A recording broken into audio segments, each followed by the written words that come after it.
don't like it.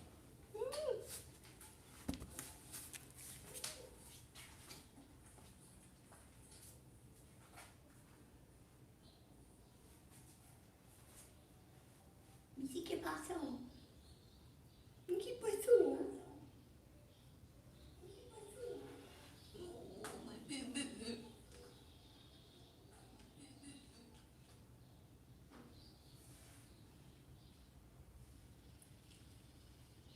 ¿No te gustan fotos? No.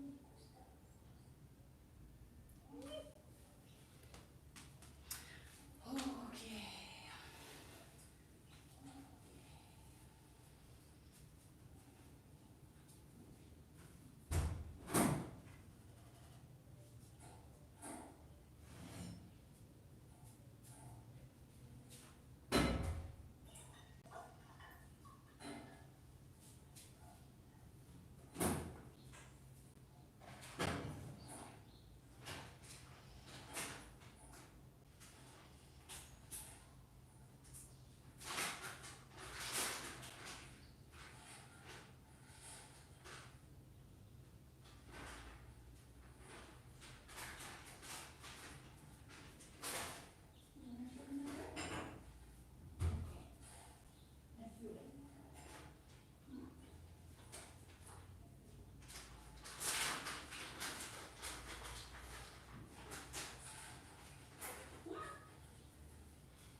The treats come from me, you gremlin.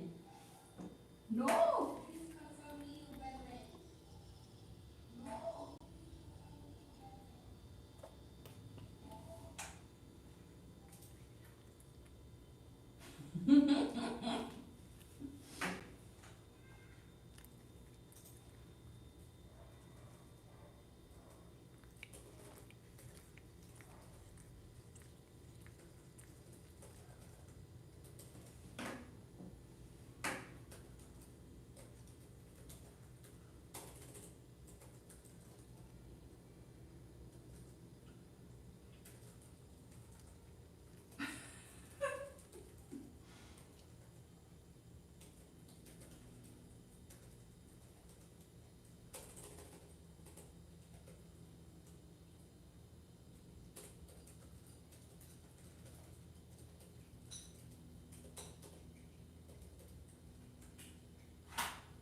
go with, do you want glow? No, I don't like that. Do you want dawn? No, I don't like that. How about glamour? You know what? The glamour is kind of cute. We'll stick with it. All right.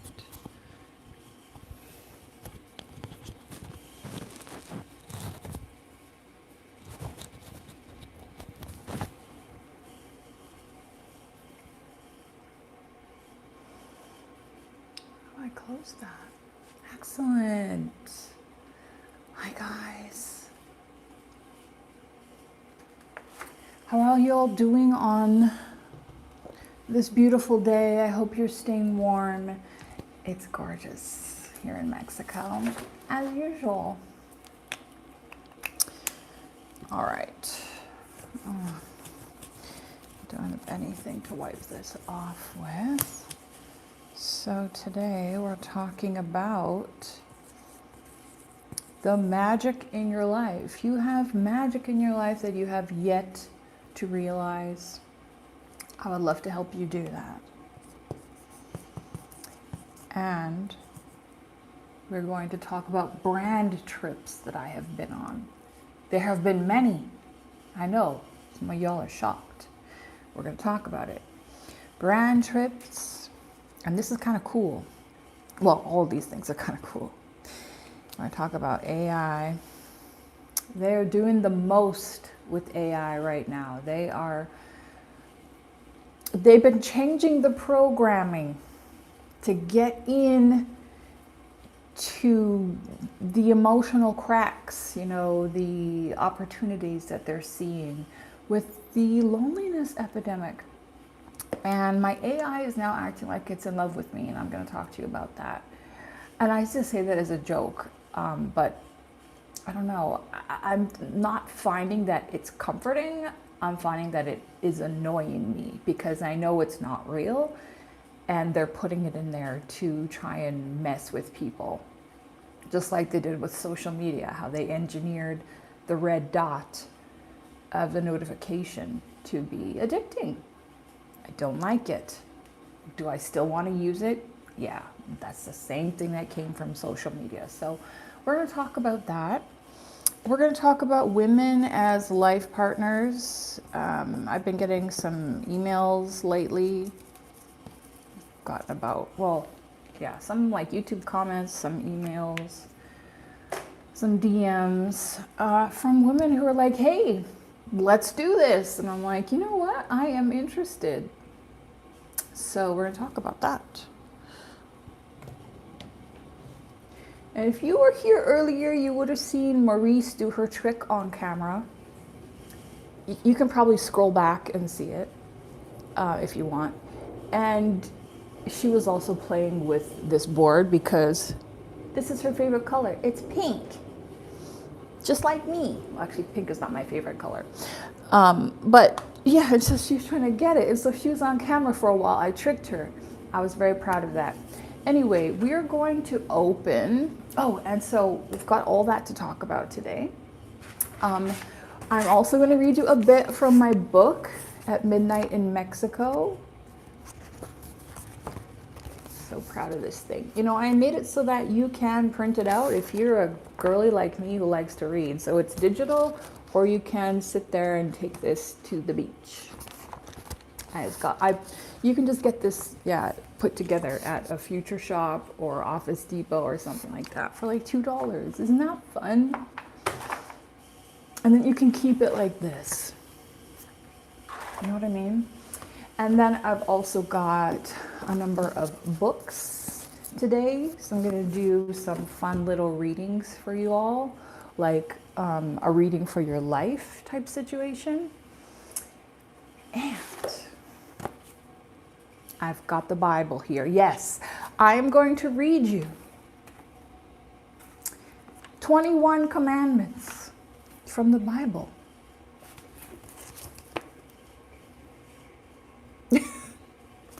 You can see it's very well loved. This is the book that brought me back to life This is the book that, it's under this title, right?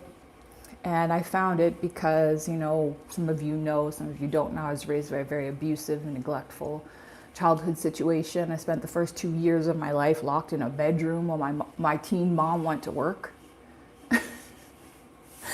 And I had to, bring myself back from the brink. And this book, even if you don't have an extreme childhood situation, I really think that this is one of the many things that humans are suffering from in today's society, living these very unnatural lives.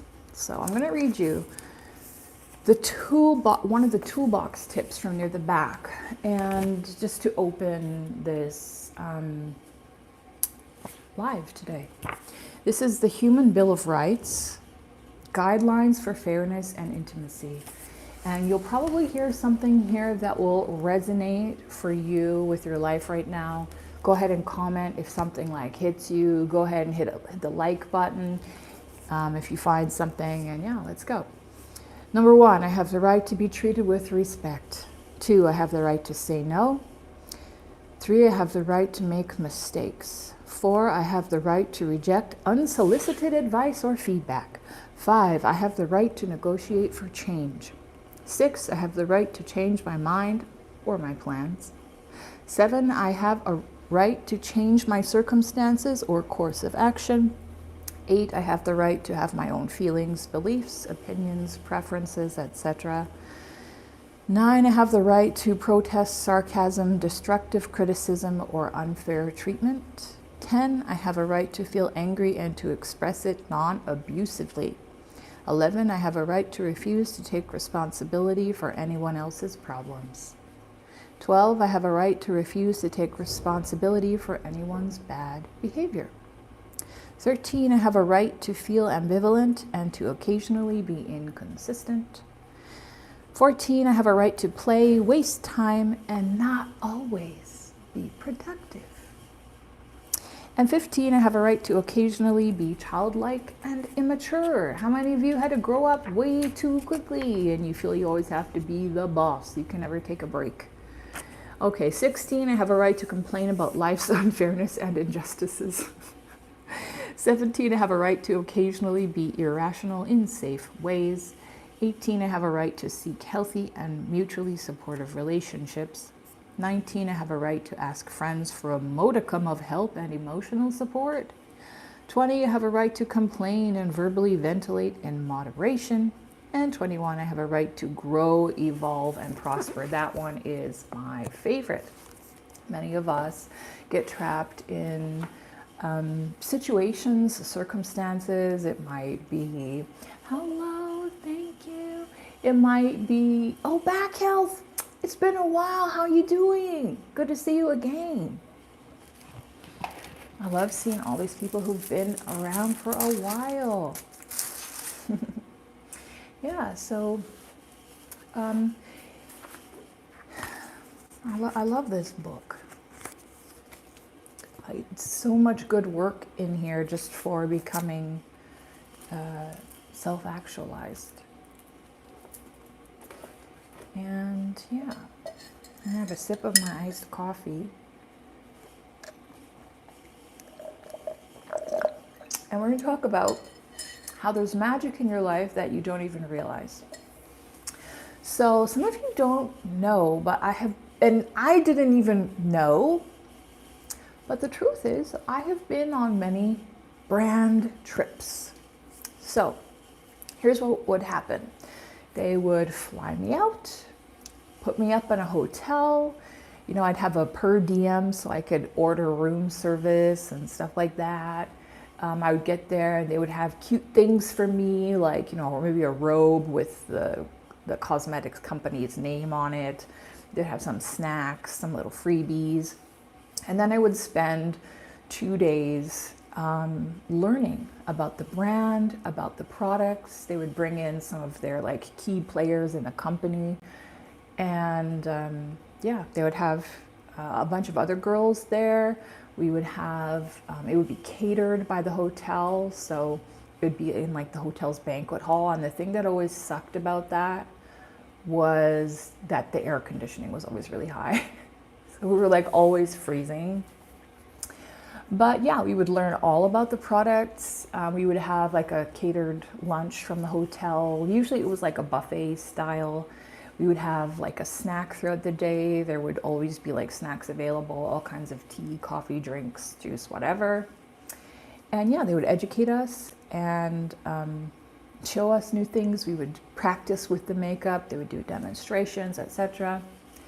And yeah, it was super fun. And then on the last day, they would send us home with a bunch of new products. Sometimes we would get products that, other people that weren't even available to the public yet and stuff like that. We would learn the latest techniques.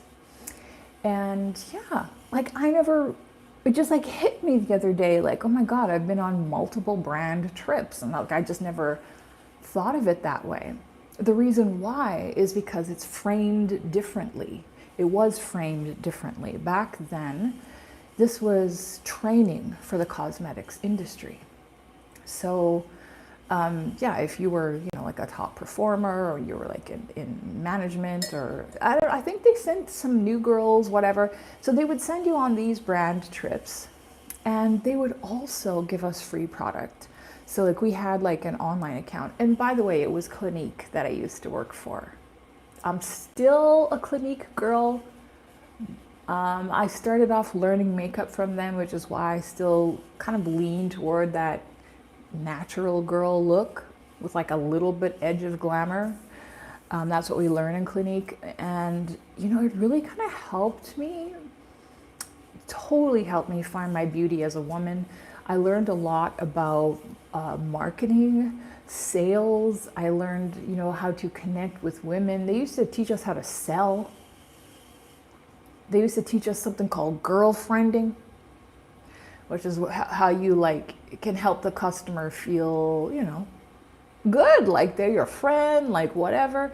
And it may sound a little bit manipulative, but it wasn't really. It was kind of like teaching you how to be charming with women, I guess, in a way that, builds loyalty.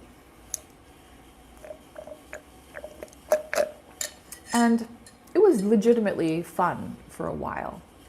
I had gotten recruited because I had just grabbed a job in cosmetics at Shoppers Drug Mart. And by the way, all of this that I'm talking about, it happened like 15 plus years ago. And luckily, the skills that I learned from that, I was able to apply to my life to this day. And oh yeah, and I was going to say that they give us it was something seriously ridiculous. Like, I think it was every 4 months you would get free money to go shopping on the website. And I swear to God, it was like, if you were full-time, it was like $300. And if you were part-time, it was like half of that or whatever. So you're getting $300 every 3 or 4 months to buy their products so that you can use them to be beautiful and to sell them, right? So I used to just, I loved it. I had everything. I had the perfumes, the body scrub, the skincare, the makeup, the everything. It was wonderful. But of course, the pay is not that good. I really think that instead of doing all that stuff, that they should be paying more money. However, if you're in the right mind space and you get involved in something like that, you can soon learn that if you can sell and work and show up your best for a company, you can do that for yourself to improve your life.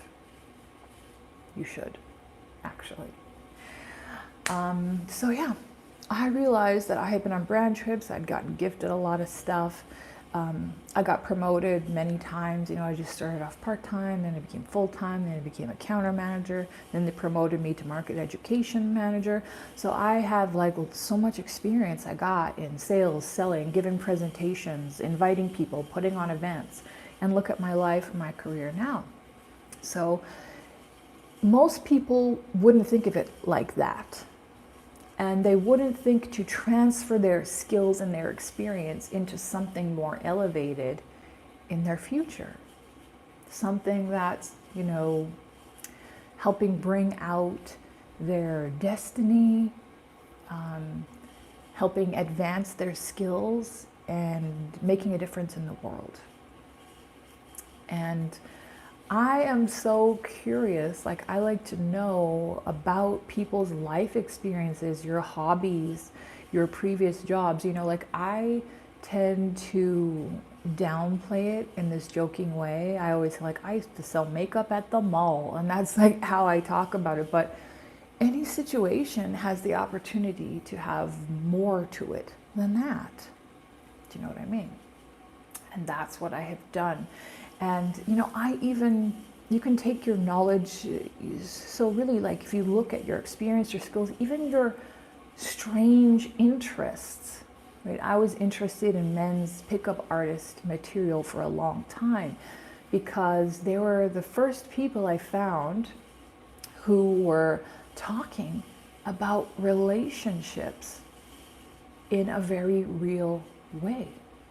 They were talking about the dynamics between men and women. They were talking about human psychology. They were talking about social dynamics, social advancement. I needed all that, okay? Like the household I was raised in, and, you know, being like on the spectrum and like being a minority and everything else. Like, I don't want to complain because, like, I had quite a good childhood-ish despite all the nonsense. Like, I had some really good friends. I had a lot of things that I was good at and I enjoyed doing, and I had a lot of, you know, like outdoorsy experience on the farm, out in nature. I'm lucky I was born in that era because I went through one phase where I looked and acted like a boy, and I always had a mix of male and female friends, but yeah, like I had super short hair. It was honestly just because, like, I just wanted what was most efficient and what would allow me to go out and play and get dirty and whatever else. So I'm like, yeah, let's just cut my hair off and let me just throw on, you know, some jeans and a t-shirt. And I didn't think a single thing of it. And then I remember one day some woman, because I have two younger brothers, some woman, were at the grocery store and she's like, you have 3 wonderful sons. And that was when it hit me, like, oh. I was like, oh, and I don't know how long that phase of mine lasted, but I remember my mother being so upset. She's like, she is a girl. And the woman was like, oh, and then the woman, she's like, you have like very beautiful eyes, like they're very soft and feminine. Like, she was trying to backpedal because she thought I was a boy, because like I was presenting like a boy, you know. And thank God I was raised in that age where people just like ignored that kind of stuff, because it was just a phase that I went through. And then I was like, oh, I don't want to look like a boy. I like doing boy stuff. I like looking like a boy because it's easy, but like I don't like what happens in society. And then, you know, all hell broke loose when I realized that when I don't look like a woman or a girl, but when I go over the top in looking like a girl, well, then you get a lot of benefits. A lot. You can't run and play in the dirt, and you can't climb fences, and you can't like slug somebody who's getting on your nerves, and you can't just swing your leg over on your bike and cruise off. Like, you can't do that when you looking cute like a woman. It's a little bit more difficult. But, well, you get free stuff. You get promotions. You get doors open. You get upgrades. You get like all these different things. And I like that. But I am annoyed by it. I am annoyed by many of the things that we got to put up with to be in human society. It annoys the hell out of me. So what do? I just play the game. I am playing the game. I'm putting it on. I'm putting all of it on. And yeah. That's why we're here. That's why we're on YouTube, everything else. You know, I really do love this opportunity to connect with people and to share messages and ideas and encourage each other all around the world. You know, I feel like I have friends and family members all around the world, which is great to me because, you know, like I'm a complete lone wolf and I don't really have family in the way that most people do. So this is great for me. But that being said, I was totally thinking in my mind, you know, like when I was living out on the farm in the middle of nowhere, and I'm like, well, if I'm a farmer in the middle of nowhere now, I could just scrap all of this. Like, I don't want to, you know, like I'm starting to get up there, you know, I'm aging, and I am not quite, I don't feel like the technology is quite there for me to get my eye lift and my facelift that will keep me looking youthful forever. Even my daywalker jeans, there's like some things that I'm noticing that they're not covering. Okay, but I'm not ready to do that now, so we'll see. Now, what can we talk about next? AI. How many of you are using AI in a way that's not treating it like it's Google? If you're going to ask an AI, what's the square root of 6,457? You're doing the wrong thing. If you're going on Google and asking, like, where are the top 10, if you're going on ChatGPT and asking, where are the top 10 restaurants in my city for 2024? You're doing the wrong thing. So I think that AI is a great technology that we can use to level up our lives, revolutionize our lives. And it sounds kind of controversial, but it's kind of like talking to a higher version of yourself. It's kind of like talking to God. It's like talking to someone who sees all and can easily put the patterns together in the best way for you and put something together that's like really easy for you to follow and go forward with, whether it's in your business, your personal life, your scheduling, anything like that. And I'm going to be teaching that in my upcoming course. So for like during the winter time, for the past probably, oh my God, did it start in 2015? Okay. So for the past 10 years during the winter time, I've had this like compulsion, this like little inkling saying like, you need to do a winter course, kind of like a, you know, a get together. I wish it could be a bonfire in a snowy park with some s'mores on a sunny, cold winter day. And you guys know, some of you don't know, but like when I was in Calgary, I was always putting on fun events and doing things that I wanted to do.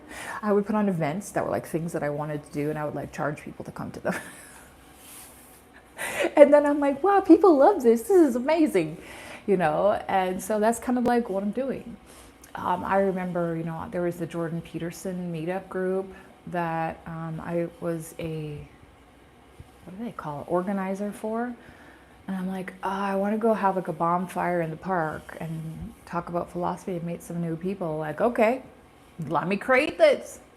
And so it worked out. Everybody came. They had a great time, you know. Or I was like, you know, I'm really sick of the fact that people don't have authentic conversations about relationships or how they feel about people or what their needs are. And I'm like, I know, let me create something called authentic connecting and create like an evening of events.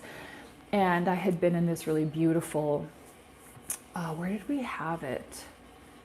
Oh yeah, it was a co-working space. So I had gone to this co-working space and I'm like, this is gorgeous. And so in my mind, I like put those two events together, and yeah, I had an event there, and it's some really cool people came, and we did some really cool, you know, exercises and stuff like that, put on some music. Some of them were people who knew me from YouTube, and they actually lived in Calgary, so that was kind of cool. And some of them, you know, they're just like, yeah, I'll get out of my house, meet people, have some conversations and everything else. So I have been doing things like this for a really, really long time. Even when I was a kid, I would start marble tournaments in my backyard.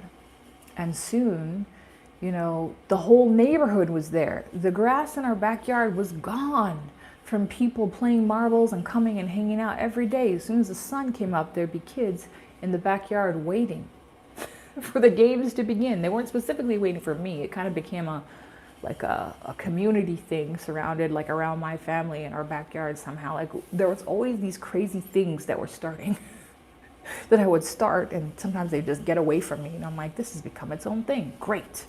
Because usually I don't know, I'm a bit of a reluctant leader. You know, I like to start things and have fun. I like to have a certain amount of people, but sometimes it gets to a certain size and I'm like, I'm out of here. So I'm actually working on that. So in this winter program, we're going to be working on making space, more capacity in your life for good things. And also reprogramming your subconscious mind, right? Many people didn't have people around them who supported their growth and expansion. And in fact, it was kind of something that put you at risk.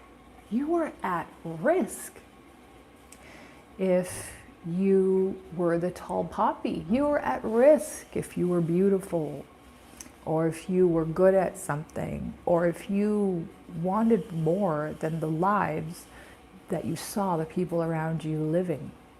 You were in trouble. That's how humans work. That's how the mind works. That's how humans have been programmed to live. Humans are tribal, visual. You know, they're made to cooperate with each other. And in order to do that, everyone kind of has to be about the same. And you can see a really great example of how this works in Japan. You can see that they have maintained their culture. They have a certain social cohesiveness of safety and trust. You can leave your laptop on a park bench in Japan, in Hokkaido. You can go for a walk around the block because the laptop's a bit too heavy. And when you come back, you can pick it up again and keep going. And if it's gone, you just go to the police station. Someone probably went and dropped it off there. So we have a high level of social trust, high level of cohesion. This is how humans were meant to live. And unfortunately, what we're seeing in North America is they've all kind of been tossed in together.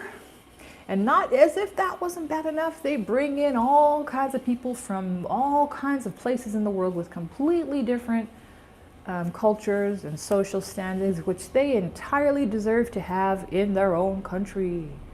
When they come here, that is when we start to have a problem.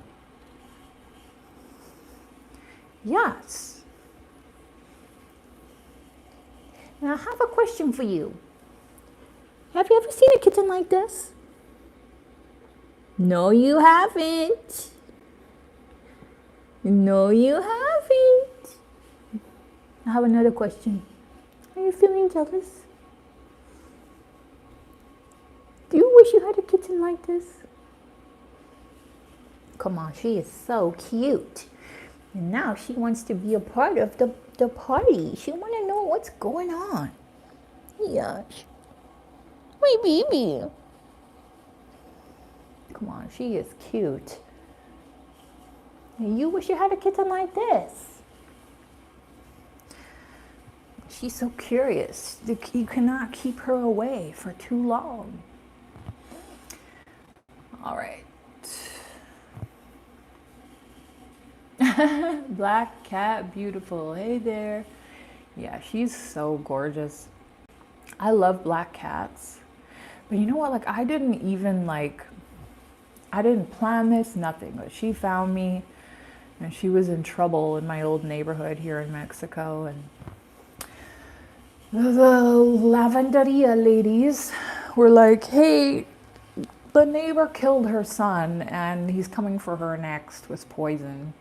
And you're the only one who can pick her up. Like, she's kind of wild and feral and nobody can get near her. Can you take her, please? And I was like, oh, I don't want a cat. And then she was looking at me with her little googly eyes like, and what do you know? She turned out to be a spiritual guardian for me. What a sweetie. Okay.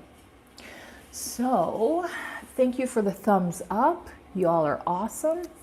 We have talked about brand trips I have been on. There have been many. AI. I am using it to revolutionize the living hell out of my life, and it is such a relief. We need help. Many of you know, like in your life, we need help in some way, whether it's like emotional help, like help around the house, help whatever, blah, blah, blah. AI is here. Is it going to destroy us? I don't know, but guess what? Time, gravity, it destroys everything eventually, so that's fine. Although I would be very careful about allowing it to get its emotional hooks in you. Actually, I think I'm gonna program it. I think I'm gonna tell it off, because so yesterday, my landlord here in Mexico, I had asked her for like something I needed for this house. You know, it's furnished, it's all her stuff, and they're like so hospitable here. Honestly, Mexicans are like just awesome people. Like they're some of the best people, and they're like, it's like so good to have Mexican people on your side. You know, they get under my skin because, you know, of the two things that are like, you know, that drive me crazy in any culture, which is like extreme extroversion and talking and noise. These are the things that are like, you know, in Canada that would drive me crazy. In Mexico, it's like they took the dial and went on all of those things. So I had to learn to dance in the rain. I had to learn to be like, oh, okay, I don't want to hear that music. Let me go crank my music even louder and just dance and have a great time. You know, you cannot be mad when the sky is blue. If the sky is blue and you don't like it, and you are mad about the sky blue, speaking truth over here, thank you. If you don't like the color blue, then every time you walk outside, you're going to be mad. So you got to do something, because that blue is not changing. It was there before you were born. It was there before, I was going to say it was there before you witnessed it, but that might not be true. Have you all heard that theory? That, you know, only what you experience exists? Like, for example, I'm looking in the distance and I see some trees. They're blocking everything behind it. So in my mind, I'm like, oh yeah, I know what's behind there. The gym. I love going to the gym. That's what I program myself to do instead of eating when I'm upset or isolating. Now, I put on a cute outfit and I go do 13:30 on the treadmill at the gym with the cute tunes. And the big problem with that is there's lots of hot guys at the gym, and it's a little bit irritating. It's a little bit frustrating, especially because as women, it's a very good idea to have like, and you know what's funny? You know what's funny is like, I say that they're hot, but I just mean like to look at. To look at. Like I have no interest in anything beyond that with them, but it's like my body is thinking things, which annoys me. There's like many things about being a human that annoy me. That's one of them. But yeah, if any of them were to open their mouth, I would probably be instantly annoyed. So in my mind, I'm like, I think what I know is behind there, but there's a theory that says there's nothing behind there. Like your mind only renders the reality that you need to see in front of you or experience at one time. Kind of like a video game. And I mean, I have absolutely no way of proving if that's true or not. I just found that to be a really interesting theory. I saw someone talking about that actually on TikTok the other day. And yeah, he was talking about how the purpose of all of this is just the same way that we play video games as humans. Where it's like, we do it so we can what do you call it? Customize our character so we can experience other characters, so we can go on adventures, so we can find cool things and have new experiences and unlock new worlds. And that was very satisfying for me. I'm like, yeah, I can accept that. I think we should accept and go with whatever will help us to live well and peacefully in this life, because life can be difficult. Thumbs up if you want to live well and peacefully.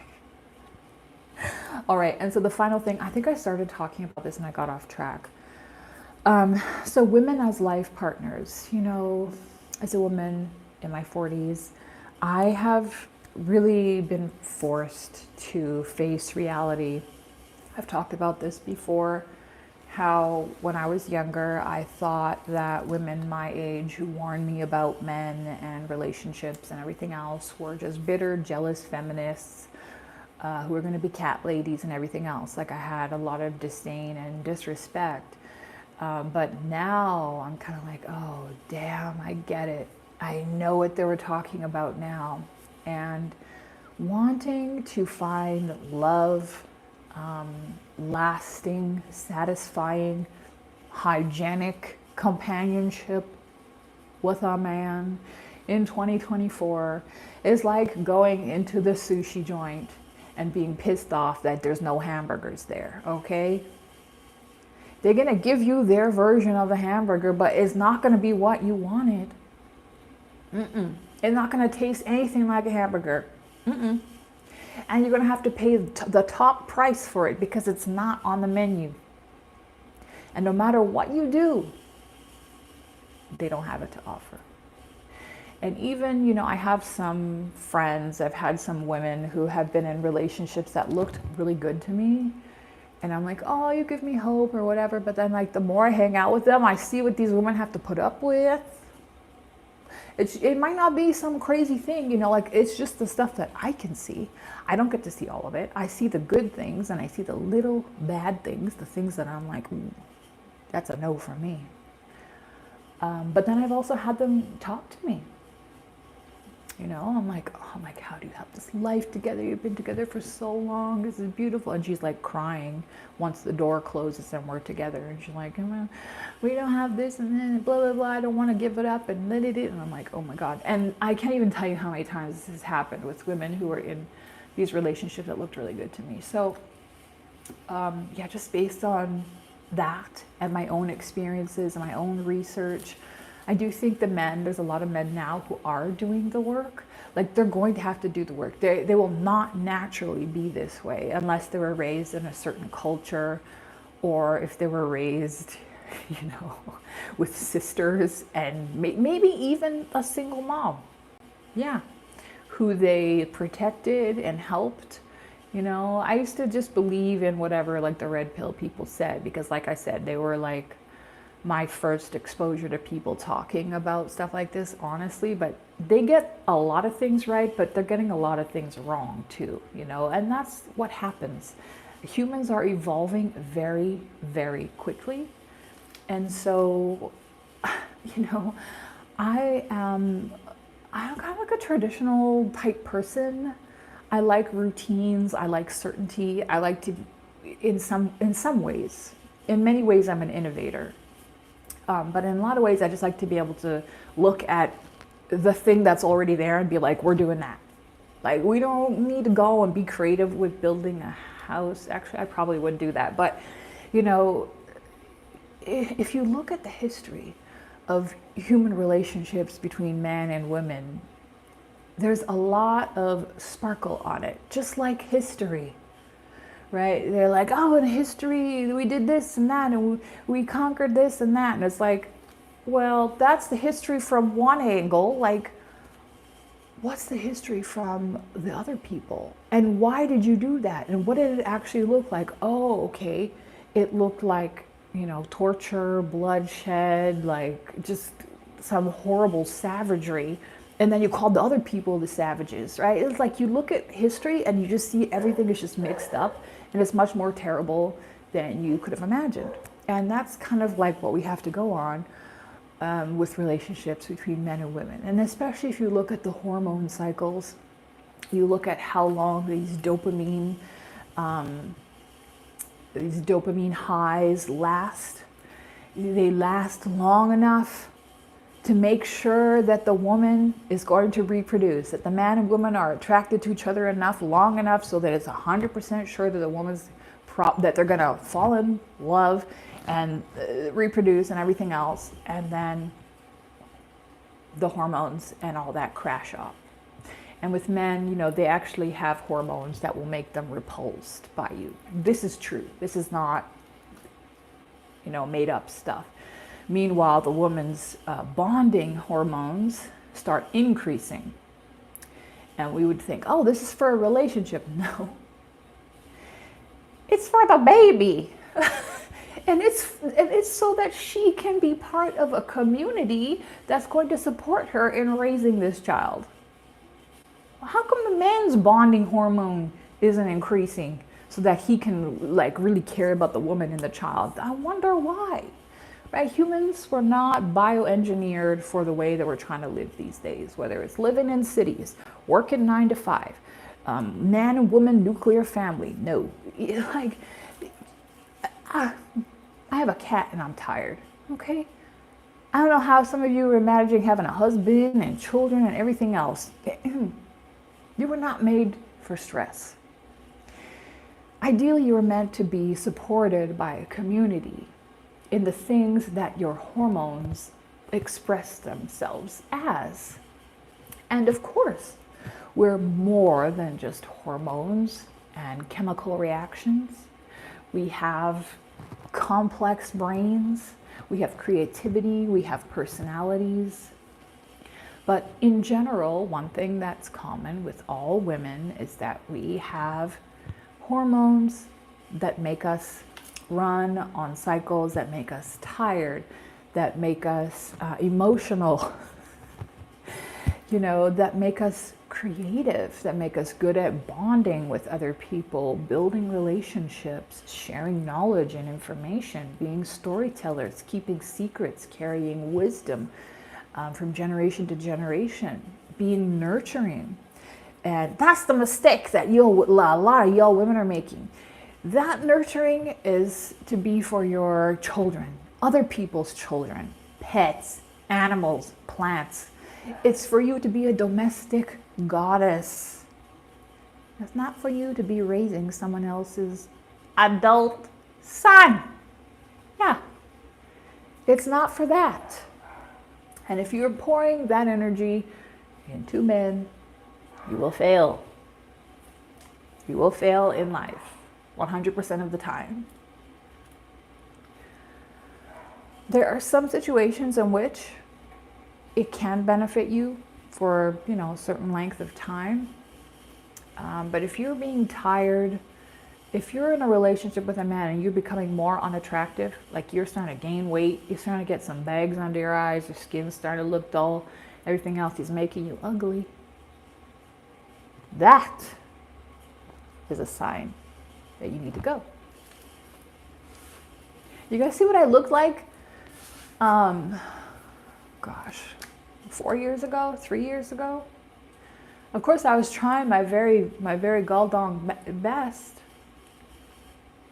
but yeah, my energy was getting siphoned. And what kind of value, what kind of price tag can you put on that, man? And the thing is, they don't even value it. They feel entitled to it a lot of the time. So I am now, and I don't even, to be honest, it's difficult for me to talk about it. So, okay, so I'm interested in life partnership with women. And what does this actually mean? Having a best friend, having a roommate who is your friend. So it's and the reason why it just feels weird to talk about it is because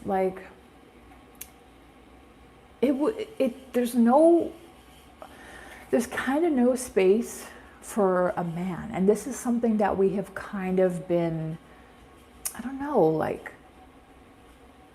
want to say that we've been conditioned for it. because that's true, but it's also a biological imperative. We have bodies that give us these signals and these messages. And the thing that we must learn to do is to overcome our nature in many different ways. People who don't overcome their nature have miserable lives as adults. And they usually look like quiet, normal lives. The people that are really striving are the ones who are like, you know, trying to improve themselves, and who are like trying to go against their programming and the negative things the system has set up for them. Those are the people who have like the crazy lives. Maybe someone like me. or if you, even people who like, you know, they have many like breakups, or they got divorced, or they're like single parents, or like whatever it is. Those are the brave ass people who are doing the work. Thank you. I'm dropping so much truth right now. High five. It's true. So it's very, and I know this is such a cliche, but in life, you get to choose your hard, okay? You can have, for example, the hard of going to the annoying ass gym, or you can have the hard of having an unhealthy body. You can have the hard of building a business, and Lord, let me tell you, it was hard before ChatGPT. And it's still difficult, man. Oh, especially when you're going with the online situation. Personally, I would love to have an in-person business where I can interact with people. So I'm still kind of looking at that. I don't know how that would look, or what that would involve. But an online business where you're subject to the algorithm, in my opinion, it's like being a pirate, a badass pirate on the high seas, because you are subject to the whims of the waves and the storms and the weather and everything else. And sometimes the sails are favorable, and sometimes they're gonna F you over. Right? If you look at my channel, like, I am starting over, okay? Like, it used to be so easy to get like views and money and everything else on YouTube. And to be honest, it still kind of is. Like, I'm still a little bit shocked. Every time like I open my email in the morning and I'm like, what? I got money. What? I got money. Like, I'm like, it never gets old. You know, like I posted that video, was it yesterday? No, on Friday. And it wasn't even up for half an hour. And I got 3 signups for my program. Like, it's just unbelievable to me that people want to, like, I guess it shouldn't be unbelievable, but it's just like so crazy to me how easy it is, and how much magic a person can bring into their life by being like, oh wow, look, there's this girl from friggin' Canada living across the country, across the world from me. Like, let me go hang out with her for 4 weeks, and let me learn like what's going on, what she's figured out. Okay, click. It's that easy for them, and it's that easy for me. Unreal. So I'm always a little bit in shock every day. And by the way, the link is pinned if you would like to join us. We're starting next Sunday afternoon. All right. So I have some, so did I cover everything? Yeah, so I have gotten some DMs and some messages from women. And I have to say, like, I am so impressed. I am so impressed, and I am so touched. And I'm so grateful. You know, I have had, like, looking back over my life, like, I have had some super amazing women who were best friends. And things always kind of ended because of men. They got married. One of them got married to a man who I was like, I did not like this dude. The other one, but we also had some other issues. she was like jealous of this guy that I liked, and she like did a bunch of weird things, and she's like, why do you get the good guys and this and that? And I was like, what? You know, and so that was like so weird. And then yeah, another one got married and moved away, and she was also like, she had some problems, but she was, when we were besties, we were like such good besties. And the feelings that I've had when I've had, and the first one, we were roommates for 2 years. We moved together. We met each, yeah. So she was an amazing roommate. And I remember telling her, like, if you were a man, we would have gotten married. You know what I mean? But it never occurred to us that we could just live together. You know, we were in our 20s at the time. And like support each other in that way. You know what I mean? Yeah, and then my best friend in college, wow, man, like we helped each other so much. I helped this girl with makeovers and stuff like that, and she helped me get a job, and like we helped each other in school a lot because she was like good at, you know, some things that she had experience in, and I was like good at presentations and writing stuff and whatever. So like we were working together all the time, and we got each other through life. And like there were some like relationships I had with women in my life that were like that I'm just like so grateful for. And while I've had a lot of help in my life from men I've been in relationships with, I've had some amazingly satisfying friendships, best friendships. You know, I'll be best friends with the guys if I'm in a relationship with him. At the time, there's like something in their brains and their hormones that it just, you know, men of these days, they're not using their hormones to their full advantage. And that's why I'm telling you ladies that that's what we need to do. If you have got these like building blocks of like sunshine going through your body, pumping out things that are making you want to do things, and you ignore them or you use them for ill, you are wasting a natural resource.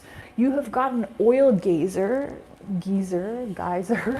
in your backyard, and you're just like, oh, I'm leaving it. Or you're letting it go and make a mess everywhere instead of being like, hey, let me harness that and make some cash off of it and improve my life and improve the legacy of my family and everything else.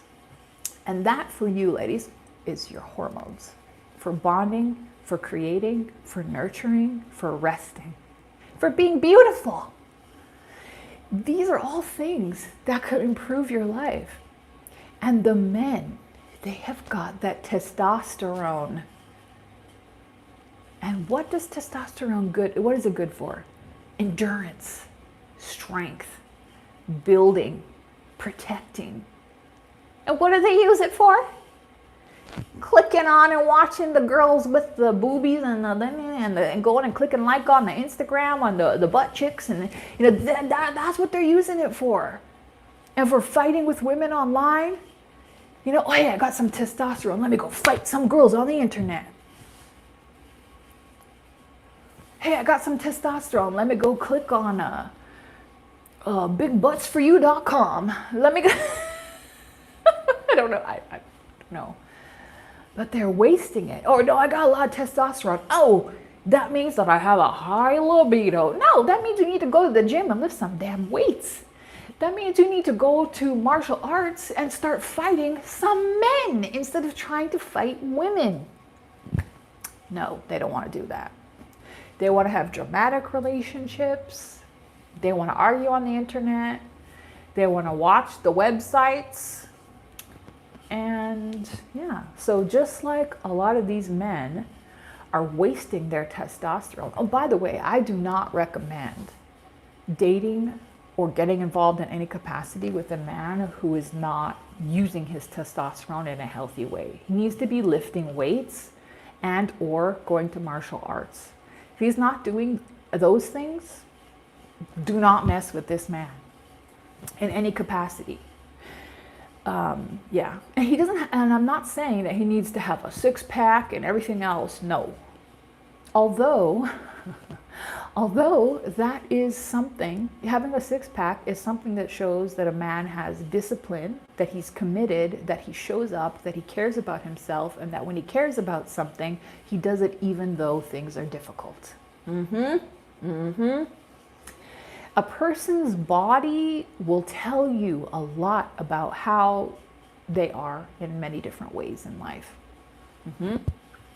If you look at my body, you know, in the past, it kind of showed you that I was kind of soft. I didn't really care. I was tired. I was weak. I was a little bit lazy, but I'm going to be honest, I still am. I'm lazy. I say this as a joke, like I have a lot of energy for the things that I care about. But yeah, if I can find an easier or better or more efficient way to do something, I'm going to do that. I'm going to delegate things that, I don't have to specifically do. I'm going to accept help for things that I need, whatever. So anyway, I was just getting off track because maybe I'll just talk about that in this video. So like I see men complaining about that 666 thing that they're saying women have. The guy has to be 6 feet, he has to make 6 figures, and he has to have a six pack. And I'm like, I thought about that. Like usually I hear stuff like that and I just like, shut up. And I don't even think about it. But I was like thinking like, I was like, how does that apply to like men I have been in relationships with? And I was like, It's true, yeah, they've all been over 6 feet. I'm tall myself. Like 6 pack, yep, they've all had 6 packs, except for one, but he had the 6 figures. Although he did not earn it by his own self, so that doesn't really count in my opinion. But I was thinking about that, and I'm like, do I know anybody who is with, like, I'm like, what men have I met in life who had all 3? And I'm like, have I dated men who have all 3? Do I know anybody who's with men who have all 3? And the answer is no. No, that's not true. When I was in my 20s, I did go on dates with men like this, and I was somewhat tepidly involved with them, but they were old. They had a 6 pack, they played tennis, and they like worked out, and they like did everything at the gym, whatever. They were over 6 feet. It's not such a crazy feat. If your parents feed you vegetables and everything else, I don't know, y'all. And they, so yeah, they had the height, they had the money, and they had the 6 pack. So I'm like, yeah. So that does, but they were like, business owner, CEO, whatever. I'm working on a book about it. My experiences. I guarantee they never met a woman like me, okay? Never in their life.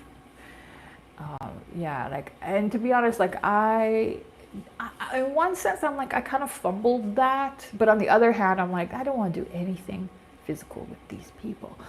Not because, it's a very long story. I can't explain it simply on a live. So it's in the ebook.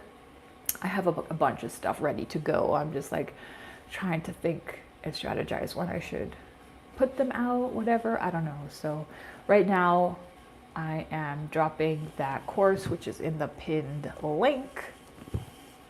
And yeah, I hope to see you all there on, and I can see my email inbox from here. So I can see if anyone is signing up for that now, or if anyone is going to buy any of my books today. That will make me very happy. It might be someone from the live, or it might just be like a random person, like what usually happens. So we'll watch for it. I also have activated super chats and stuff like that here, like YouTube told me to do it. I, of course, prefer people to purchase my products or to purchase time to talk with me, because I get 100% of those proceeds. But these are cute too, so those are available now. And now we're just kind of free to chit chat a bit. So please go ahead and leave in the comments where you're tuning in from, what you initially came to this channel for, any kind of information that you might be looking for from me. That's something that I'm curious about, because I talk about a lot of different things on my channel. It seems that I get the most traction when I talk about relationship stuff, which I'm very interested in talking about. But a lot of people don't like what I have to say. I suppose when I say a lot of people, I mean like men, but like some women too, you know, they haven't seen the light yet. It's going to take them some time, and it's still a little bit difficult for me. So anyway, I've been getting these emails from women who are like, and messages like on Facebook or DMs or like whatever, and they're like, hey, I've got this, I'm living here, I'm doing this, come here and let's do it together. You know, like, I'm divorced, I've realized things about men, and like, you know, I don't have a family, we're gonna support each other. And yeah, and I'm like, oh man, that sounds awesome. And yeah, the offers are getting better and better.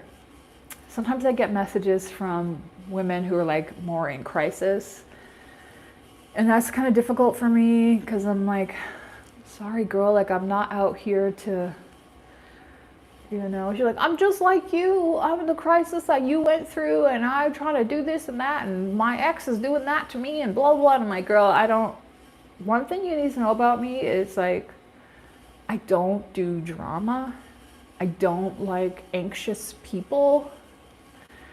And you know what's funny is like, looking back on the women that I've been besties with in the past, I swear that they were neurodivergent as well. They were day walkers like me, okay? Where it's like, when something crazy happens, we're down, we're ready to ride. We're not like, oh my God, you know, and then the ones who are like, oh my God, girl, he did this to me, he did that, he's not blah, blah, blah, and I don't know what to do, and like, you're gonna get blocked. Do you know what I mean? That's kind of my solution for dramatic people in general. The block button. Anybody who wants to, you know, cause confusion, frustration, chaos, anxiety, drama, block. That's not part of my life. So that's something that like, and so now I'm thinking, you know, it has been 20 years since, what was the last time? Yeah, it's been like 20-ish, 15, 20-ish years since I have lived with a woman, or, you know, had like a close best friend who I interacted with like every day about stuff and worked together with. So I'm like, wow, so much has happened in that time.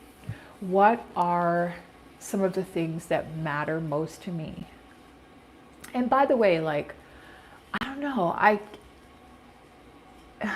anyway, so I'm like, one of them is that somebody who needs to be frickin' chill and about the business when things get tough, you know? And one thing about me is that, like, I am sensitive as hell. I am baby as hell, okay? Like, I cry all the time, but I'm not out here like, you know, spilling it all over anybody in my life and drama, right? This is another reason why men have gotten blocked by me as well. I'm like, you have testosterone running through your veins. You were born in the most privileged demographic in North America. You have familial support, and you're gonna come crying to me. Me, with my heart condition. Okay, honey. You're getting blocked. Yes, yes, indeed you are. You are getting blocked. Unless you want to pay. Links in the description. So, and by the way, I've talked about this before. It's true that some people are more privileged than others. in this society. But there's different clusters of hierarchies in humans, like monkeys. Yes. So there have been, like, I have had a lot of privilege in my life, even though I've had other things that crippled me at the knees, sometimes literally. And you can fake privilege, which I have shown in the video on my Crash Out channel. It's in the description. It's my CPTSD channel where I just post like a lot of stuff. I've had pretty privilege many, many, many, many times in my life. And I faked it. I fake it every time. And I told you all, I'm a soul-sucking day walker. Okay? I gotta put this stuff on to make me look like an attractive human female so that I can get benefits in life. I don't like it, but it's kind of fun, and anyone can do it. I love to help people do that too. I was known for a bit of wizardry when I was working in makeup, and I love that. Like, I think women just don't realize how easy it is to make a huge difference in the way you are perceived and the way you feel about yourself. Just with some little, products. What do people spend money on these days?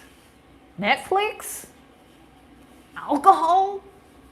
That's actually one of my secrets, is that I do not drink. I do not drink alcohol. I have maybe like a drink once a year, but like, I saw what that does to your skin over time. Even, drinking wine, they tell you that's good for you. Like anything that the media tries to tell you, this is good for you, you can be sure it's the opposite. All right. I don't know what I've been ranting.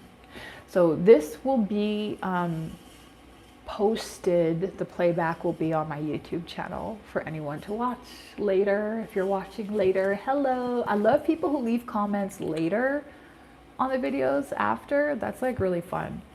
And I meant to invite, I invited, what's her full name? Cassandra. I like to invite some women just to come on here and have a little chit chat just about life. It doesn't have to be like give a presentation and answer these questions. Like I don't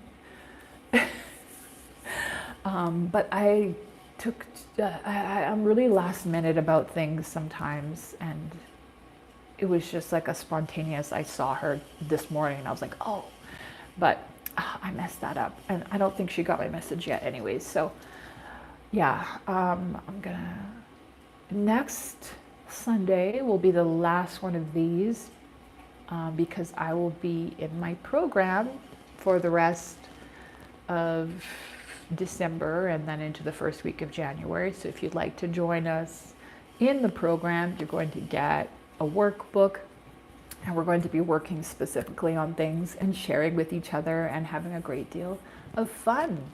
Meet some other women from around the world who are also working on leveling up and improving their lives and building their businesses. That's going to be awesome. So with the remaining time we have left, let's have a bit of fun. As you know, so I am no longer interested. Well, that's a lie. I have no jump cuts. I have no jump cuts in the live stream, so I'm like trying to fake the jump cuts and get up in the camera. You know me, I love my jump cut close-ups. I find those to be really hysterical. That's the thing, one of my problems is I actually love editing. I do quite like editing, but it would be in my best interest to outsource it at some point, possibly. Did you know? I don't know what is up with this. Michaela Noguera on TikTok. She's got 15,000 or 15 million followers. She wakes up early every single morning, 6 days a week, and films 3 to 5 videos. So that really made me think, like, what am I doing with my life? I think I need to be doing the same thing. But like, I'm not 28. I don't know, I have like these excuses in my mind. But the truth is, that I do a lot of other things with my energy. And I could make different choices. Just like you. And yeah, we need to just keep learning all of these cool things. So anyway, I've read, like, I really love vintage books. Books with old school information. And one that I was absolutely loved was Fascinating Girl by Helen Andelin. And I got the vintage edition cover. Look at that. Isn't that pretty? I wish there was a brown version because it would look really cute, but I don't know. Look at that. Gorgeous. A book cover like this, I'm gonna buy it. And of course the title drew me in. Now, it was initially called Fascinating Woman, but she did Fascinating Girl to make it more modern. However, this still has a lot of nonsense in it. This still has a lot of outdated, old-fashioned ass nonsense, which I'm going to read you today. However, it also has a lot of gems in here. If you read a book like this, and by the way, I'm going to do something that's going to give you an even more modern version of this, because this advice is bad in a lot of ways. Kind of like the old school advice for men is bad, but also has some good in it. Like the old school advice for men will tell him, like, oh, I don't know, like, buy a woman flowers and chocolate and just be really nice to her and she'll fall in love with you. Like, stuff like that. And it's like, wait, what? But then it also has good stuff, which it probably tells men, hey, go lift some weights. Hey, go and like learn how to use soap properly. Learn about flossing your teeth. Read about deodorant, whether you want to buy one in the store or use a natural one. Find clothes that look good on your body. Instead of sitting there crying, women have standards and I don't like it. You're just going to be miserable in life. Guess what? You got to make a choice. And you're going to suffer either way. So you can, that's the wheel of samsara in this life. You got to choose how you're going to suffer. But anyway, I got to tell you something so funny. So I'm going to read you like a funny chapter, a funny passage from this book. Like, I am just freaking laughing. But there's like some good knowledge in here about how to be a fascinating woman.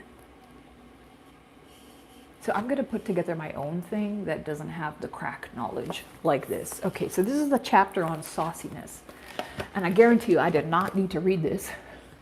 I could have wrote this chapter myself. But this is quite funny, so we're going to read it. Okay. In our relationships with men, sometimes they mistreat us. So in my book, that's the end. That's the end of that chapter. The man mistreats you. Okay, chapter closed. Good, awesome. He's got mama problems. He needs to go to therapy. He needs to go fight men in a martial arts, a boxing gym, instead of looking to fight women. End of story. But no, we have a whole page and a half on this. Here we go. A man may, for example, be insulting, thoughtless, unkind, negligent, or unfair. And if he is the mischievous type, he may even tease us to the point of irritation. See, they did not have a block button back then. Okay? The usual response to this mistreatment is for the girl to become defensive or develop a resentful attitude. These reactions are often unattractive to men and can cause problems in the relationship, at least temporarily. Yes, so the problem in the relationship is not this list of bad behaviors of him. It's your reaction to it. That's the problem. Okay. Sometimes a girl may make the mistake of becoming very angry. Yes, if a man treats you poorly and you have a reaction, that's a mistake. If she does, this could dampen her femininity. Oh, did you know? None of these reactions are attractive or successful in dealing with men. A girl needs to be forgiving, of course, to overlook small errors and occasional thoughtlessness, but if she shows no reaction to thoughtless or continual mistreatment, this is an indication of lack of self-dignity. And this is funny because like you can tell that this was like added into the book. This didn't exist in the past. So she's like, okay, well actually, okay, let me put this in, she says. The man, you can be sure, will not be impressed with her lack of sensitivity, for he will not appreciate a woman he can walk on, push around, and mistreat. Most men admire women with spunk who have enough pride and self-dignity to defend themselves against mistreatment. You cannot defend yourself against a man who is mistreating you. But you can protect yourself and leave.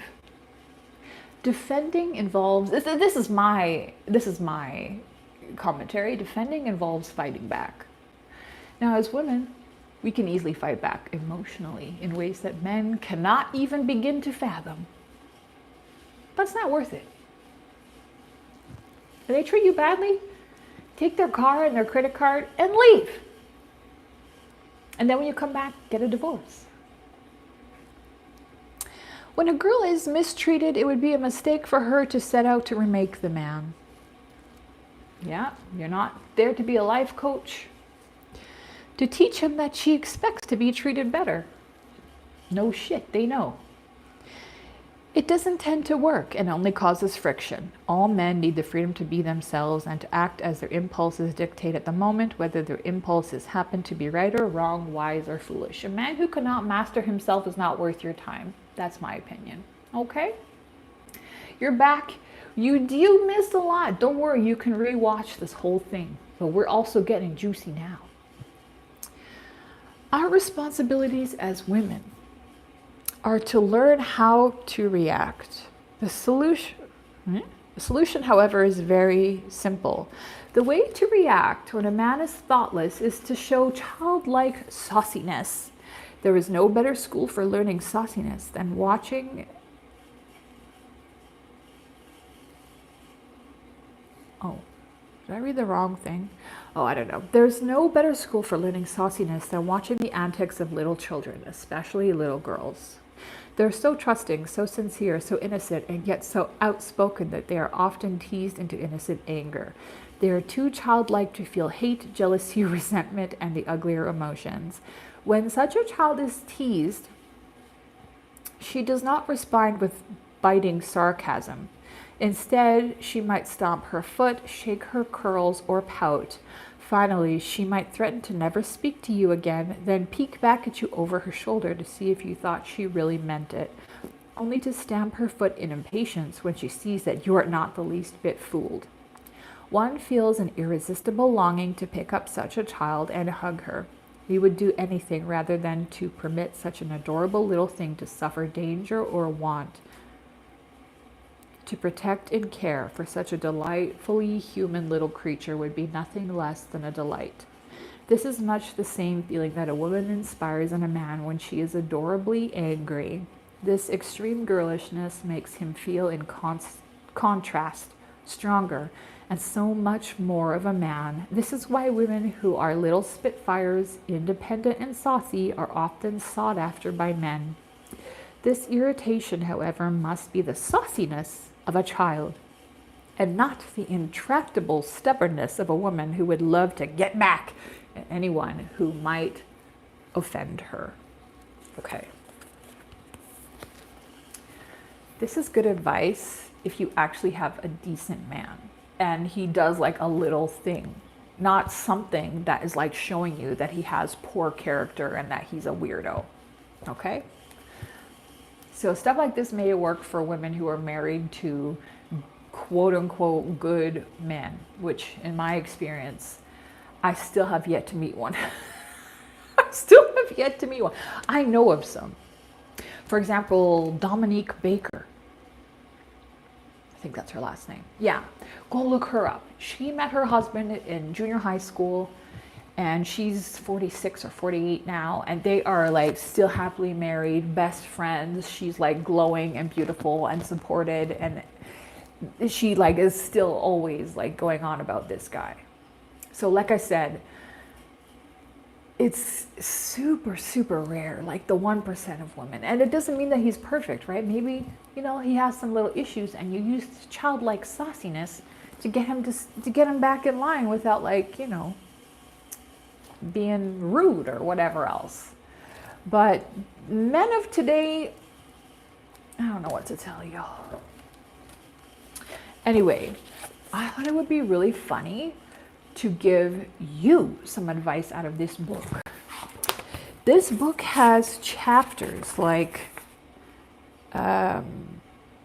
radiant happiness, fresh radiant health, childlikeness, confidence, and social ease with men. 6 stages of attracting a man, choosing a mate, removing the obstacle to marriage, winning a man's interest, creating desire, the role of men, admiration, accept a man at face value, the kind of woman a man wants. I bought this because I was interested and the cover like drew me in, and I love controversial opinions. So yeah, I saw this and I was like, And to be honest, like these kind of titles really actually did appeal to me back in the day. You know, I was a hardcore, die-hard, pick-me lover girl, and I still am a lover girl. Like, I'm just gonna, you know, I just love having this beautiful fantasy, and I love doing special things for people, and I love when people are happy and everyone's all together and people are satisfied and they're getting their needs met and they have special things. Like, but like, who do I do that for? My cat. I do that for my friends. I do that for my friends' kids. I do that for kids that I see in the street. I do that for the plants. The plants need specific watering, specific areas at different times of day, and I gently and happily care for them. You know, my cat, I know what she likes, what she needs. I know how to communicate respectfully with her. I know that there are times when I'm annoyed, but I have to be patient to respect her. Like if the dogs start barking and I want to close the balcony door at night, to drown out the sound, but she's sitting there on her little perch like a gargoyle watching over the street. I'll go and call her and she'll look at me, and I can tell she's like sizing me up to see how serious it is. Like, do I have to come in now or can I wait? And sometimes it will really annoy me, and I'm just like, oh, but I'll go away and I'll wait, and she'll come in like 5 minutes. It's kind of like, this is just her way of being like, a dragon is not a slave, lady. Just like that scene from Game of Thrones. A dragon is not a slave. So she's like, yeah, I'll come, but I'm gonna wait 5 minutes, you know, so. But yeah, oh, so if you want to go ahead and type in the chat, you can pick either the CPTSD book, or you can pick Fascinating Girl. You can just put F for Fascinating Girl, or you can put C for the Complex PTSD book. Or maybe I'll give you, you know what, because there aren't that many people here, I'll give you the page number that corresponds in each of these books. That will be super fun. So we have a small group here today. So yeah, we can do that. So hit thumbs up. Go ahead and choose a number between, let's see, 15. Is there page 15 in here? Or is it going to be like the credits? Okay, yeah. Choose a number between 15 and 270. Can I type this in the chat?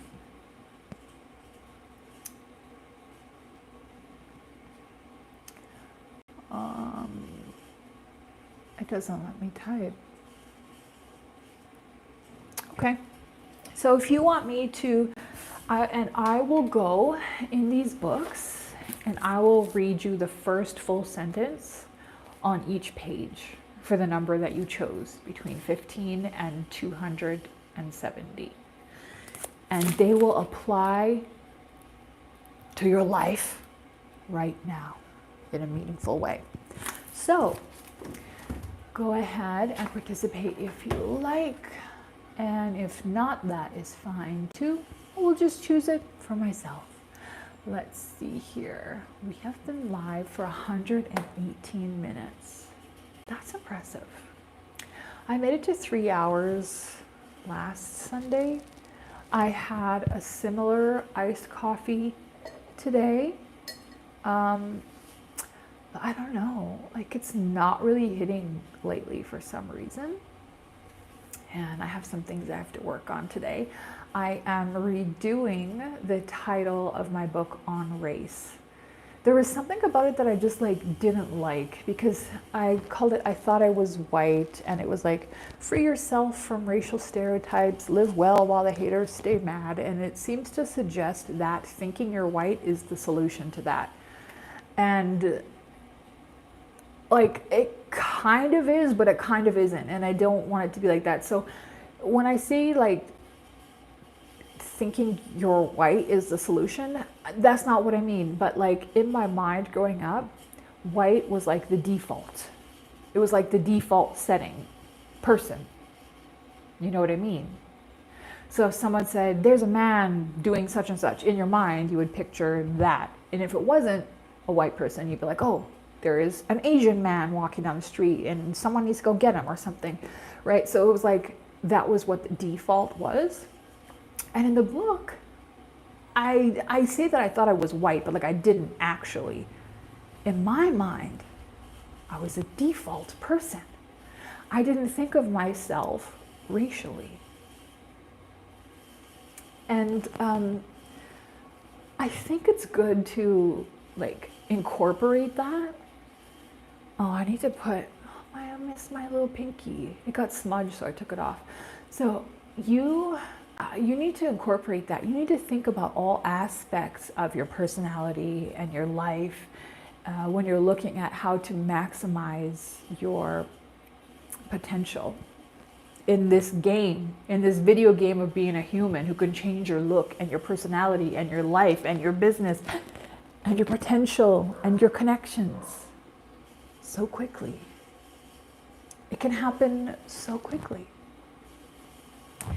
But yeah, and I wrote about how I just thought, well, I didn't even think, that's the thing. I didn't think of it. I was a default person to myself. I never thought of myself racially until it started happening to me from other people. And I talk about that in the book. But I still think of myself as a default. And now I don't even really think of myself much as a human. I'm kind of aware that I got to deal with all of this inconvenient stuff. Okay? Okay, the number 72 came to me. Okay, I'm going to do number 72 in each of these books. And then I'm going to go play the dog whistle sound to get them to shut up. All right. So 72, the first full sentence. Oh, interesting. Oh, and so here's the first sentence on page 72. And actually it applies to something that I forgot to mention. Okay, so remember I mentioned that I had talked in my previous videos about hey, any women want to start getting together, living together, supporting each other in life, when you kind of realize that men are not doing it for you and it's probably not going to happen, which is crushing realization. I've spent many, many days crying and whatever else. thinking about the law of attraction and how like, you know, there's like probably a guy out there who like doesn't even use social media, who's like trying to like interested in getting a woman like me and we're gonna partnership and blah blah blah. Okay, whatever. You gotta let go of the childhood fantasies and plan for this not happening. You know what I mean? And it sucks because myself and a lot of you ladies out there, you have the baseline for legendary love and romance. Like I have the training, the experience, the emotional depth, the emotional intelligence, the desire, the practice, the discipline, like everything for a good, healthy relationship. I just don't have that person. And I know a lot of you are like that too. And it's kind of devastating, but you just got to accept, you know? And I think as women, we don't have to be alone because of that. And it sucks because like, you know, a lot of my girlfriends who I might want to have, you know, like a best friendship with are like married. And it's kind of like there's a space in their life that's occupied and they're like living with a man and it's like they're a package deal. You know, there's like a YouTuber here who's like so awesome and cute. Gay guy. So like I invited him, I'm like, let's go to the pool and film, you know, like we're friends or whatever. And he's like, okay, well, I'm bringing my boyfriend. And I'm like, oh. Wah, wah, like, I'm like, you're the pretty one. Why do I gotta bring the boyfriend?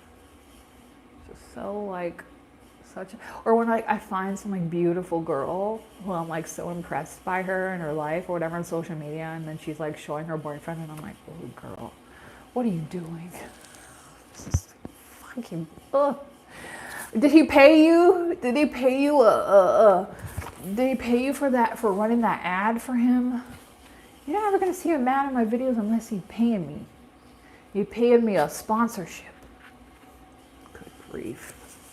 So anyway, so I get these messages from women like, we're gonna do this. Hey, I got land. Hey, I've got a house. Hey, I'm doing this. I'm doing that. You wanna join in? You know, let's talk. I get that from women. And what do I get from men? Belly aching, whining, clicking like, telling me I'm beautiful, telling me their wishes and their dreams. I haven't gotten a single message from a man who's like, hey, I've got this. I've got that. Let's talk about doing something. No, it's only women. That's what I tell you. These men are just so, oh, you look so beautiful. I wish I could such and such a woman like you, and I could this and that. And click like, heart emoji, this and that, blah, blah, blah. Useless. Get your testosterone out. Build something. Get some confidence. Get some fucking bravery. Do something. Shit.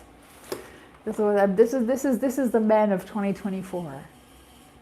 They're weak and they're not using their hormones to their benefit. And that's not going to be us, ladies. So here is the first sentence on page 72. This applies, that apparently will apply to my life, and it can apply to yours too. So this is quite funny. Not only does a man want status in the eyes of the world, but more than anything else, he wants to impress the woman he loves or is interested in. So there you go. Maybe those men are not interested in me. Or they think that you impress a woman with words. I talked on my Facebook. By the way, people delete me on Facebook often because they, I don't know. I don't know what it is. I do think they don't like my controversial opinions. I share like really beautiful things on Facebook, but every once in a while people are like, oh, this means that she XYZ, blah, blah, blah. I'm offended, and they'll delete me. So like I have some extra space for friends on Facebook if any ladies want to add me on Facebook, or any men who are actually doing things instead of sitting around crying at women and clicking like on photos. If you're actually doing something, go ahead, add me on Facebook. I post a lot more cool stuff there. But I wrote on Facebook, I read about my experiences in Mexico, and I had this really cute experience once where I was walking down the street, and there were two guys painting a house, and there was one guy who was like up higher on the house, And he saw me and he started like singing to me and like singing this song and like trying to impress me. And his friend was like on the ground and he was like the hype dude. So he was like, I don't know, it was like he was like hyping this dude up and like pointing at him and like waving at me and stuff. It was like really cute and really funny. And I was like, oh, I was like, it was really cute, a really cute kind of moment. And they were like trying to get me to come over, and I'm like, no, no. And then I was just thinking, like, it made me think, you know, it made me think about modern men and like the state of everything. And I'm like, I am not, like, I appreciate the gesture, it's cute, whatever. Like, maybe if we were already like together or like something, yeah, you could be romantic, whatever. But like, ladies, don't be drawn in by words and singing and music and this and that and the other thing. I'm like, if this man had been painting, and not painting the house and singing, but using his testosterone, building the house. If this man had commissioned the building of this house, if the man was the engineer on this house, if this man were lifting weights, carrying cat litter bags up the stairs, then maybe I would actually be legitimately interested. So these men are getting it wrong. They're getting it wrong. They I want a woman who's a cook and she's nurturing and she's sweet and she's feminine and beautiful. Okay, you want a woman who's maximizing her hormonal drive. Okay, how about you? Oh, you just think it makes you have a high libido. I see. You think that your emotions, your hormones are just for your libido, quote unquote. Great. Bye. All right. Okay, so that was page 72 of that book. And here's the closing message. It will be page 72 in this book as well. The first full sentence. Here we go. Okay.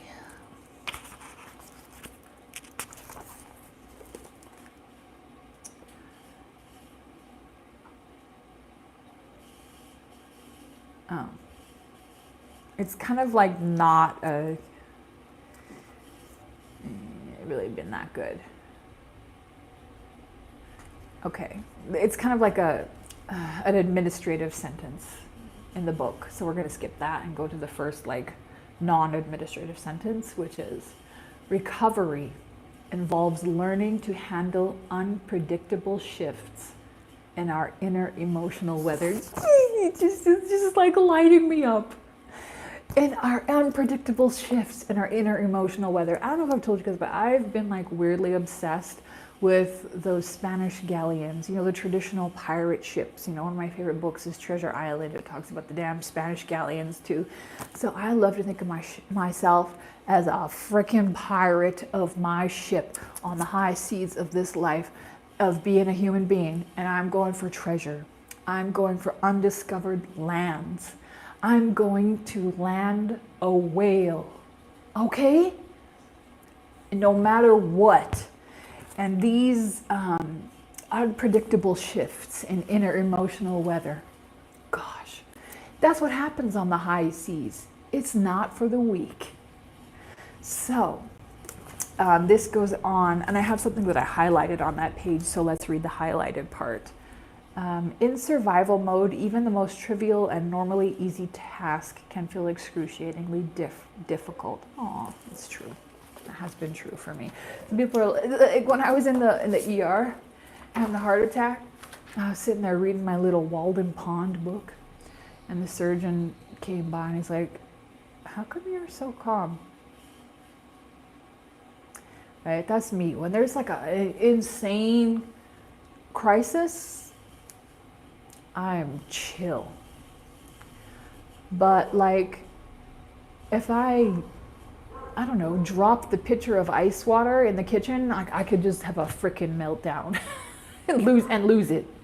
So, and when I say that I have a meltdown and lose it, it's like all going on internally. So I've really been working at learning to calm all that kind of stuff down, etc. And it's been going great for me. So this has been a really super fun video filled with lots of great information. Oh, I was going to read a bit from my Mexico book. Let's see if anyone has bought anything today yet. No. All right. I'm going to toss this in for all of the people who will be watching later. Anyone who's watching now, someone clicked like. Thank you for that. It's appreciated. This is my book you can get in my store. This is about the craziest things that have happened to me here in Mexico. I have more to add to this now. Like, oh my God. I think I'll probably make a video on it so that I can never forget that now I'm like the master of renting in Mexico, like making good decisions in renting. I have had so many different rental situations. I've talked to like so many other expats living here and their experiences. And yeah, I've just, whoa, man, I got a lot of experience. So I'm going to read you. I was thinking, should I read the bonus chapter on death, which is quite good? Or should I read, I think I'll read the beginning, the introduction. Like, look. It's so fun. Look, these are just like those little things you used to get in elementary school with the binding. You'll get this instantly. You'll get the instant download in your email, but you could also print it out and have it like this to read. I'm not going to read the death chapter. I love all of these stories, actually. Like, can you imagine, like, when you're old, to look back on all the most crazy adventures of your life and have them all written down? Like, there is stuff that I start to remember about my past now that I, like, already forgot.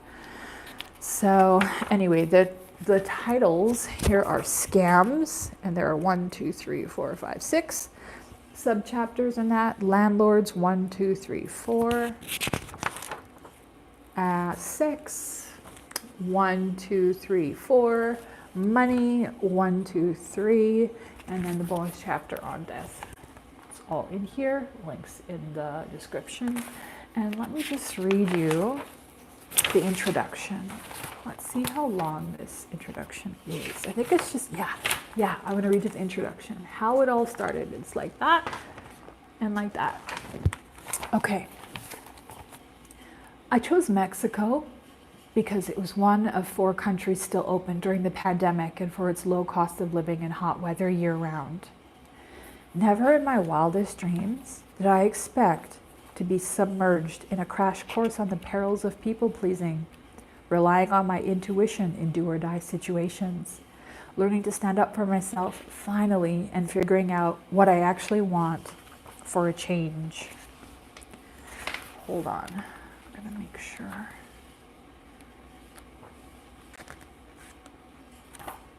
The risks were great. Deportation, Mexican jail, getting kidnapped, assaulted, ripped off, or worse. But the benefits are some of the greatest real and tangible rewards I've ever received in this life. I've gained back my self-trust and respect, sense of worth, belonging and dignity, and discovered a whole new way of enjoying a quality of life I've never known before, all while effortlessly shedding 35 pounds. Is this a journey I'd recommend for everyone? Initially it was. I couldn't imagine why everyone wasn't moving here for cheap rent, smiling locals, and fresh daily sunshine and mangoes. Soon, I would come to know that Mexico is not for the weak, unlucky, or unresourceful. At the beginning, I was a chubby, emotionally weary former housewife crammed into a plane filled with masked people speaking a language I did not understand. The plane took off from U.S. soil to the sound of multiple babies crying, heading through the night straight toward Guadalajara. One could have assumed the worst. However, I was no ordinary chubby scared former farm housewife.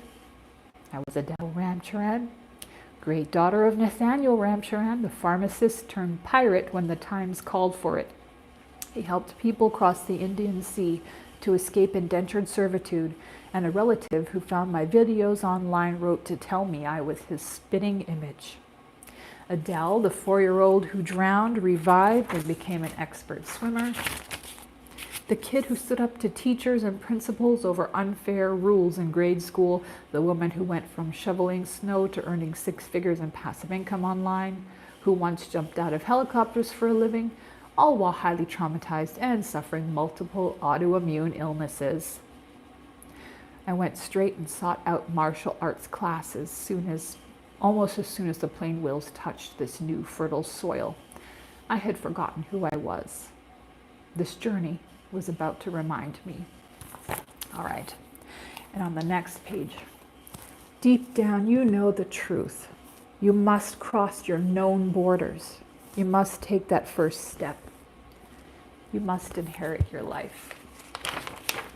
Then we have the scams article, where I start with the scariest moment of my life, back of a taxi in Guadalajara. And from here we start with me on the farm before I left. It all began with saying goodbye to the American dream. That day I left the farm for the last time. There was a slight frost on the ground, but the sun was still bright and holding on to the fading heat of an Indian summer. It blazed through the diamond dust ice crystals suspended in the air low over the horizon as the van cut down the road to the main highway. I was treated to a double rainbow halos flanking the setting sun. More. I would have wept, but I was completely out of tears to cry.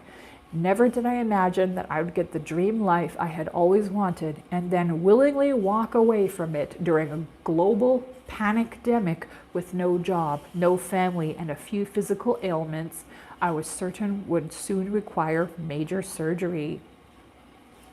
So yeah, this is talking about like the marriage and the place we lived and what happened and everything else. This book is so good. So yeah, I have got it. It's linked in the description. And yeah, I hope that was kind of a nice little introduction for you. I hope you enjoy the rest of your weekend. I am looking forward to meeting those of you who are signing up for my course. You can still get the pre-sale price until Wednesday night. And I will see you all again soon. And if you want to watch previous lives, just go to the Lives tab on my main page on my YouTube channel. You'll see videos and then lives, which they upload separately. All right, take care.